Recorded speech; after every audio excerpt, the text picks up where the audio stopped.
Because here is the truth. When foreign troops are stationed in your country, they are not just representing their flag. They are the working ambassadors. Yeah, and right now Batuk's ambassadors are making British look less like a home of Queen's Guards and more like the home of Queen's scandals.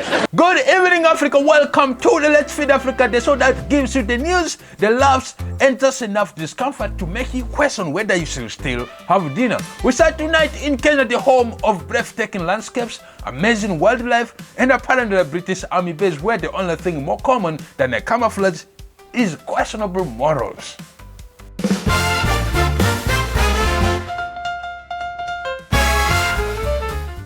An investigation by British Army has found that some soldiers stationed at the British Army Training Unit in Kenya, or Batuk in short, have been using sex workers despite the ban that's been in place since 2022.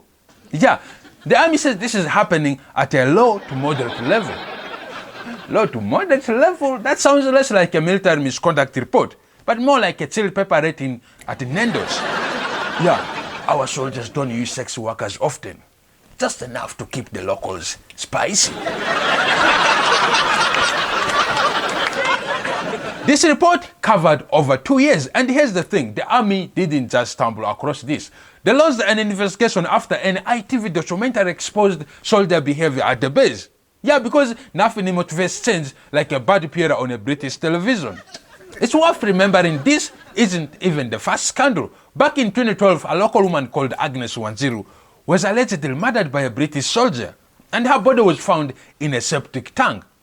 Yeah, ever since then, there's been a string of allegations about misconduct at the base. Now, I don't know who's in charge of soldier behavior training, but if the lesson plan starts with, don't kill people, and the soldiers still fail the test, maybe the training isn't working. Maybe.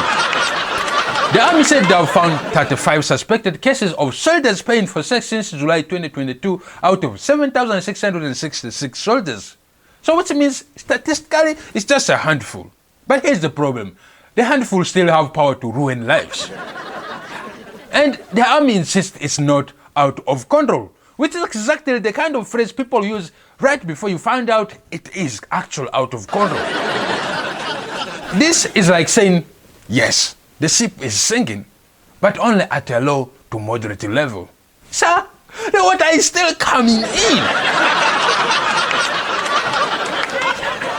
One of the solutions is something called Sharkwatch, which is basically a sergeant following junior soldiers around when they go out.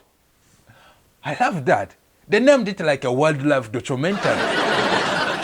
Here we see the young British soldier in his natural habitat, the Nanyuki nightlife. Luckily, the Alpha Sergeant is here to keep him from engaging in his favorite mating rituals, awkwardly offering 1,000 shillings for bad decisions. Let's be clear, the ban on paying for sex workers isn't about policing love lives. It's about stopping exploitation and abuse. The British Army itself said it preys on vulnerable.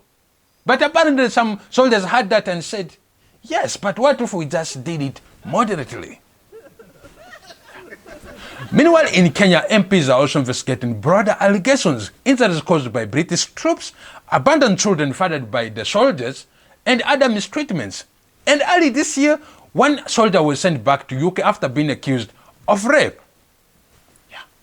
So if you're keeping track, that's murder allegations, sexual exploitations, and fathering and abandoning kids. This base is less training camp and more colonial hangover with uniforms. The army says they will implement all the report's recommendations, which is more training and easier dismissal of soldiers who break the rules, which is good. But honestly, here is my suggestion. If you really want to stop misconduct, don't teach these soldiers how to follow rules.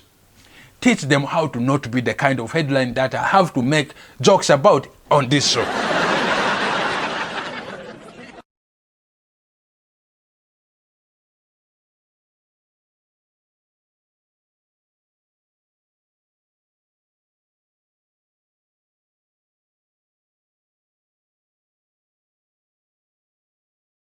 And that is low to moderate truth.